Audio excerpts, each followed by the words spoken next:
Hello friends, நேற்று நம்ம video போட்டிருந்தோம் பார்த்தீங்களா? அந்த வீடியோஸில் நிறைய கமெண்ட் என்னென்னு பார்த்தீங்கன்னா, குரூப் 4 கட் ஆஃப் என்னவா இருக்கும், அவங்களுடைய மார்க்கை வந்து பார்த்தீங்கன்னா நான் கமெண்ட் செக்ஷனில் கமெண்ட் பண்ண சொல்லியிருந்தேன். அதாவது பார்த்தீங்கன்னா, நீங்கள் எவ்வளோ கொஷின் போட்டுருந்தீங்க அப்படின்னு சொல்லிட்டு பார்த்தீங்கன்னா கமெண்ட் செக்ஷனில் பார்த்தீங்கன்னா கமெண்ட்டாக போட சொல்லியிருந்தேன். நிறைய பேர் கிட்டத்தட்ட ஒரு 70-80 பேர் பார்த்தீங்கன்னா கமெண்ட் செக்ஷனில் கமெண்ட் பண்ணியிருந்தீங்க. அப்போது தெரியுது கட் ஆஃப்க்கு ஒரு வீடியோ போட்டாகணும் கண்டிப்பாக அப்படின்னு சொல்லிட்டு தான் பார்த்தீங்கன்னா இந்த வீடியோவை நான் பார்த்தீங்கன்னா ரெடி பண்ணியிருக்கேன். அதனால் இந்த வீடியோக்கு முழுசாக பாருங்கள். அப்போ தான் பார்த்தீங்கன்னா உங்களுக்கு ஒரு தெளிவு புரியும். அது மட்டும் இல்லாமல் இந்த குரூப் 4ல் நான் என்ன மிஸ்டேக் பண்ணேன் அப்படின்றதையும் இந்த வீடியோ கடைசியாக பார்த்தீங்கன்னா சொல்கிறேன். அது மட்டும் இல்லாமல் நிறைய பேர் பார்த்தீங்கன்னா டிஎன்பிசி மேலே வந்து பார்த்தீங்கன்னா ப்ளேம் பண்ணுறீங்க மிஸ்டேக். அதாவது டிஎன்பிசி சைடு தான் பார்த்தீங்கன்னா முழு தவறு இருக்குது, நாங்கள் நல்லா தான் படித்தோம் அப்படின்னு சொல்லிட்டு. அதுவும் இல்லை, உங்கள் மேலேயும் பார்த்தீங்கன்னா நிறைய தவறு இருக்குது. டிஎன்பிசி சைட்லையும் பார்த்து தவறு இல்லாமல் இல்லை, அவங்க மேலேயும் தவறு இருக்குது, நான் இல்லைன்னு சொல்லலை. ஆனால் பார்த்தீங்கன்னா நம்ம மேலே பார்த்தீங்கன்னா ஒரு 80% தவறு நம்ம மேலே இருக்குது. டிஎன்பிசி சைடில் பார்த்தீங்கன்னா கொஞ்சம் தவறு இருக்குது. அது என்னென்னு சொல்லிட்டு இந்த வீடியோ கடைசியாக சொல்கிறேன். ஃபஸ்ட்டு கட் ஆஃபை வந்து பார்த்திங்கன்னா முழுசாக சொல்லி முடிச்சிடலாம். இப்போ ஸ்க்ரீனில் ஷோவாக இருக்குதுன்னு பார்த்தீங்களா? இதான் வந்து பார்த்திங்கன்னா இந்த வாட்டி கட் ஆஃபாக இருக்க பார்த்தீங்கன்னா வாய்ப்பு இருக்குது. ஏன்னா போன வாட்டிலாம் பார்த்தீங்கன்னா ஜென்ரல் கேட்டகரிக்கு பார்த்தீங்கன்னா 168 கொஷின் போட்டிருந்தாலே பார்த்தீங்கன்னா வேலை கிடச்சிரும். அது போன வாட்டி தான் இல்லை, எல்லா வாட்டியும் அந்த மாதிரி தான் வரும். ஒரு 165 இந்த 168 அந்தமாரி கொஷின் போட்டிருந்தாலே பார்த்தீங்கன்னா வேலை கிடச்சிரும். ஏன்னா இப்போ 2023 இப்போ 2022லேயும் சரி 24லேயும் சரி அந்த ரேஞ்சு போட்டிருந்தா எல்லாருக்கும் கிடச்சிருது. அதான் பார்த்தீங்கன்னா இந்த 165 168 165லாம் வந்து பார்த்தீங்கன்னா அந்த SC ST BCMலாம் கிடைக்கும். ஆனால் அந்த ஜென்ரல் கேட்டகரி BC MBCலாம் பார்த்தீங்கன்னா 168 170 வந்து பார்த்தீங்கன்னா நல்ல வேலை கிடைக்க வாய்ப்பு இருக்குது. 168 அந்த ரேஞ்சு தான் வந்து பார்த்தீங்கன்னா வாய்ப்பு கிடச்சிடும். ஆனால் இந்த வாட்டி பார்த்தீங்கன்னா அந்தமாரி இல்லை. கண்டிப்பாக வந்து ஒரு 10 to 20 கேள்விகள் குறையவே வாய்ப்பு இருக்குது. ஏன்னா நிறைய கேள்வி வந்து பார்த்தீங்கன்னா அவுட் ஆஃப் சோர்ஸ் தான். Out of source means degree ஸ்டாண்டர்டில் இருக்கிற ஒரு 10வது தரம் கேள்வி. 10வது தரம் கூட சொல்ல முடியல, அதே கூட்டு கேள்வியாக இருக்குது. அதனால் 10வது தரம் சொல்லிட்டு டிஎன்பி சைட்லேருந்து சொல்கிறாங்க, நான் சொல்லலை. ஆனால் 10வது தரம் கேள்வின்னு சொல்லிட்டு அவங்க சொல்லியிருக்காங்க. டிகிரி லெவலில் இருக்குது. ஆனால் அந்த கேள்விகள்லாம் நீங்கள் நல்லா பார்த்தீங்கன்னா நீங்கள் யோசிச்சா அடிக்கிற மாதிரி தான் இருக்குது. அதாவது ஒரு சில 2 ஆப்ஷன் நல்லா ஈஸியாக எலிமினேட் பண்ணிடலாம். 2 ஆப்ஷன் தான் வந்து பார்த்தீங்கன்னா உட்கார வைக்குது நம்மளை. அதுலேருந்து எதனா ஒரு மிஸ்டேக் ஆகி தப்பாக போயிடுது. எனக்கே அப்படி தான் வந்து பார்த்தீங்கன்னா நிறைய கேள்விகள் தப்பாக போயிருக்கு. சரி விடுங்க, அந்த கதையில் இப்போ எதுக்கு கடைசியாக சொல்கிறேன் அதை பற்றிலாம். இப்போ வந்து பார்த்திங்கன்னா இதான் வந்து கட் ஆஃப் ஆகிருக்கு, அதிகபட்சம் வாய்ப்பு இருக்குங்க. ஜென்ரல் கேட்டகரி சூஸ் பண்ணிங்கன்னா ஒரு 150 155 அந்த ரேஞ்சில் வந்து பார்த்திங்கன்னா கடைசி மார்க்காக இருக்கும். ஃபஸ்ட்டு மார்க்குன்னு சொல்ல ஒரு 150 போட்டாலே தைரியமாக இருக்கலாம், நீங்கள் உங்களுக்கு வேலை கிடைக்கும் அப்படின்ட்டு ஒரு தைரியம் இருக்கலாம். அதே வந்து 130 அந்த ரேஞ்சில் கொஞ்சம் கஷ்டம். நிறைய பேர் வந்து பார்த்திங்கன்னா 127 125 அப்படி சொல்லிட்டு கமெண்ட் பண்ணியிருந்தீங்க. அவங்கள நான் கமெண்ட் பண்ணியிருந்தேன், ரிப்ளை கொடுத்துருந்தேன். ஒரு எக்ஸ்ட்ரா 10 கொஷின் போட்டால் நல்லாயிருக்கும், 10+ கொஷின் போட்டால் நல்லாயிருக்கும். நிறைய பேருக்கு அந்த ரிப்ளை தான் பண்ணியிருந்தேன். ஏன்னு பார்த்தீங்கன்னா ஒரு 10 கேள்வி நீங்கள் அதிகமாக போட்டிருந்தா கொஞ்சம் வாய்ப்பு அதிகமாக இருக்கும். ஏன்னா வந்து பார்த்தீங்கன்னா வேக்கன்சி வந்து கம்மி, உங்களுக்கே தெரியும். 4000 கிட்ட தான் வேக்கன்சி இருக்குது.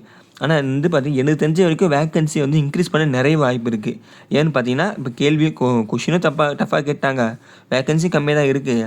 எலெக்ஷன் வரப்போகுது, அதனால் எலெக்ஷன் கிட்ட வரும்போது எக்ஸ்ட்ரா ஒரு 2000 வேக்கன்சி கொடுக்கலாம் அப்படின்னு சொல்லிட்டு கொடுத்தாலும் கொஞ்சம் நல்லது தான். ஏன்னு பார்த்தீங்கன்னா எப்போவுமே வந்து பார்த்தீங்கன்னா வேக்கன்சி வந்து பார்த்தீங்கன்னா அதிகமாக தான் விடுவாங்க. அதிகமாக விட்டுட்டு கொஞ்சம் அதிகமாக ஏற்றுவாங்க. ஆனால் இந்த வாட்டி என்ன பண்ணுறது, அதிகமாக விட்டுட்டா ஏற்ற முடியாது அப்படின்னு சொல்லிட்டு விடும்போதே கொஞ்சம் கம்மியாக விட்டுட்டு வேக்கன்சி வந்து பார்த்தீங்கன்னா கொஞ்சம் இன்க்ரீஸ் பண்ணி கொடுத்துட்டு அந்தமாரி வாய்ப்பு இருக்குது. உங்களுக்கு புரியும்னு நினைக்கிறேன். ஏன்னா விடும்போதே கம்மியாக விட்டுட்டா அப்புறம் கொஞ்சம் எக்ஸ்ட்ரா ஏற்றி கொடுத்துட்டா அது வந்து பார்த்திங்கன்னா இன்க்ரீஸ் பண்ண மாதிரி தெரியாது. அவங்க பேஸாக வச்சுருப்பாங்களே எப்பவுமே வந்து பார்த்திங்கன்னா பேஸாக வந்து பார்த்திங்கன்னா ஒரு 6000 7000 விடுவாங்க எப்பவுமே. அப்புறம் வந்து பார்த்தீங்கன்னா எக்ஸ்ட்ரா ஒரு 2000 சொல்லிட்டு 10,000 ரவுண்ட் ஆக்குவாங்க. இந்த வாட்டி விடும்போதே 4000 தான் விட்டுக்கிறாங்க.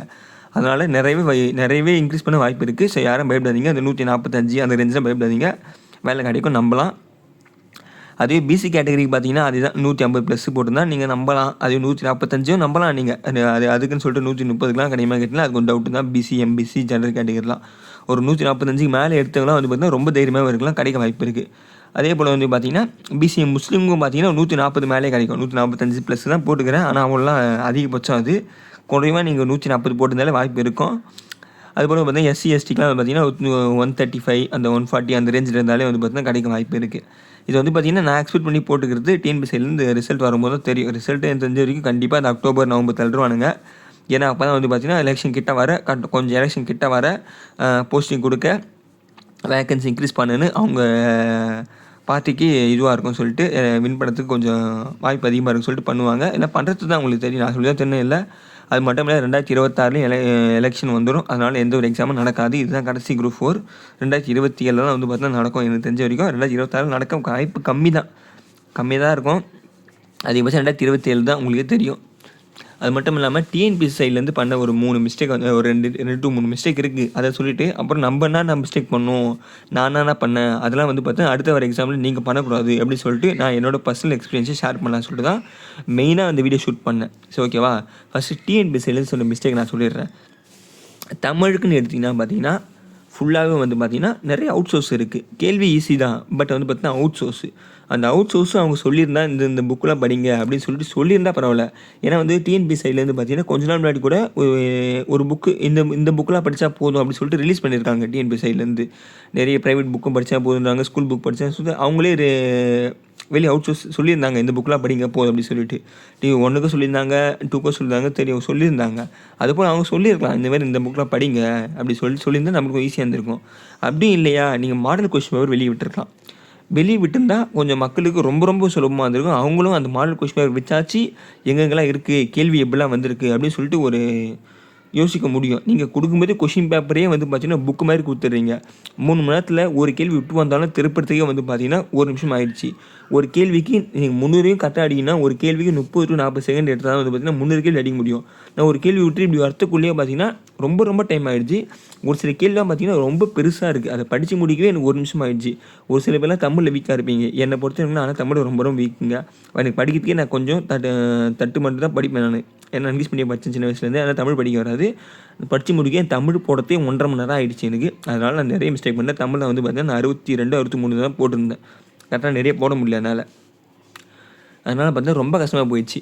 அது மட்டும் இல்லாமல் வந்து சிலபஸ்லேருந்து சிலபஸ் கொடுத்துருக்கோம், கொஸ்டின் பேப்பர் வந்ததுக்கும் ஒரு 60 to 70% தான் வந்து பார்த்தீங்கன்னா ஒட்டி போகுது. அதை தாண்டி பார்த்தீங்கன்னா நிறைய வெளியே வந்திருக்கு. ஏன் புக்கில் கேள்வியே இல்லைன்னு நினச்சிருக்காங்க போல, புக்கில் நிறைய கேள்வி இருக்குது கேட்குறதுக்கு. அதுவே நீங்கள் கூட்டு கேள்வியாக கேட்டிருக்கலாம், பட் வெளியே வந்து கேட்டுட்டாங்க. அதனால் எதுவுமே பண்ண முடியல. நிறைய பேர் பார்த்தீங்கன்னா திணறிட்டாங்க. மேக்ஸ் மட்டும் தான் பார்த்தீங்கன்னா ரொம்ப ஈஸியாக இருந்தது. ஒரே ஒரு விஷயம் மேக்ஸு. ஏன்னா மேக்ஸ் ரொம்ப ஈஸி. எப்போவுமே கேட்குற மாதிரி மேக்ஸ் மட்டும் பார்த்தீங்கன்னா ஈஸியாக கேட்டாங்க. அது இல்லாமல் நான் பண்ண ஒரு 3 தப்பு என்னென்னு பார்த்தீங்கன்னா, ஃபஸ்ட்டு எடுத்த உடனே போயிட்டு தமிழ் போட்டுட்டேன். தமிழே வந்து பார்த்தீங்கன்னா 1.5 மணி நேரம் வெளிச்சிருது எனக்கு.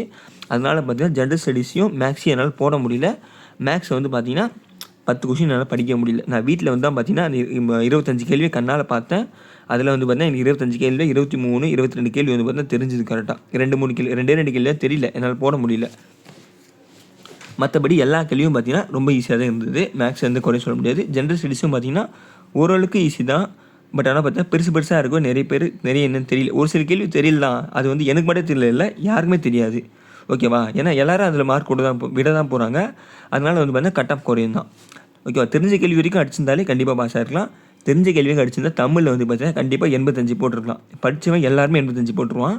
மேக்ஸ்லேயும் 25க்கு அவங்க மேக்ஸ் 25 கேள்வியை கண்ணால் பார்த்து சப்ஸ்டியூட் பண்ணியிருந்தானா கண்டிப்பாக 22 23 கேள்வி போட்டுருவான். அது போல் வந்து பார்த்திங்கன்னா இந்த ஜிகே ஜென்ரல் ஸ்டடீஸ் சைடில் வந்து பார்த்திங்கன்னா ஒரு 45 to 50 வந்து கேள்வி சூப்பராக போடலாம். ஒரு 160 மார்க் வந்து பார்த்திங்கன்னா சுலபமாக எடுத்து கட் ஆஃப் வாங்கிடலாம். கன்ஃபார்ம் ஃபஸ்ட்டு மார்க்லாம் வந்து பார்த்திங்கன்னா நிறையலாம் போகாது, ஒரு 175 ரேஞ்ச் தான் வரும். ஏன் நம்ம நேற்றே போட்டிருந்த வீடியோவிலே ஒரு கமெண்ட் செக்ஷனில் நம்ம சப்ஸ்கிரைபர் கமெண்ட் பண்ணி தான் 174 கொஷின் போட்டிருக்கேன் அப்படின்னு சொல்லிட்டு சப்ஸ்கிரைப் பண்ணி அவர் சொல்லியிருந்தார். அதனால் அவரில் நிறைய வாய்ப்பு இருக்குது, கிடைக்கும் வாய்ப்பு இருக்குது, நம்புங்க.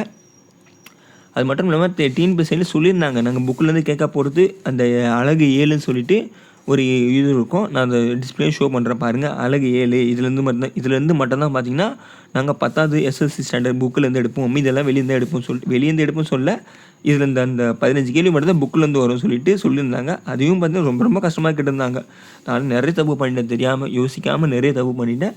நீங்களும் நெக்ஸ்ட் டைம் வர எக்ஸாமுக்கு அந்த தப்பு பண்ணாதீங்க. நான் மேக்ஸ் வந்து பார்த்திங்கன்னா டெய்லியும் ஒரு சம்ம சப்ஸ்டியூட் பண்ணி ஷார்ட்ஸ் வீடியோ போடுறேன். அது மட்டும் இல்லாமல் தமிழ் அந்த ஜென்ரல் ஸ்டடீஸ்லாம் புக்கிலேருந்து எங்கெங்கெல்லாம் வந்திருக்குன்னு சொல்லிட்டு அதுவும் வந்து பார்த்திங்கன்னா வீடியோ எடுத்து போடுறேன் டெய்லி. நான் இனிமேல் நம்ம சேனலை ஃபாலோ பண்ணிவிட்டு சப்ஸ்கிரைப் பண்ணுங்கள், அப்போ ரொம்ப யூஸ்ஃபுல்லாக இருக்கும். அது மட்டும் இல்லாமல் நீங்கள் என்ன மிஸ்டேக் பண்ணீங்க, அடுத்த டைம் அந்த மிஸ்டேக் பண்ணக்கூடாதுன்னு நினச்சிங்கன்னா அந்த மிஸ்டேக்கை வந்து பார்த்திங்கன்னா கமெண்ட் பண்ணுங்கள், மற்றவங்களுக்கும் பகிருங்க. அப்போ தான் அவங்களுக்கும் தெரியும், அவங்களுக்கும் சப்போர்ட் பண்ணி ஒரு ஹோப் கொடுங்க. தேங்க்யூ.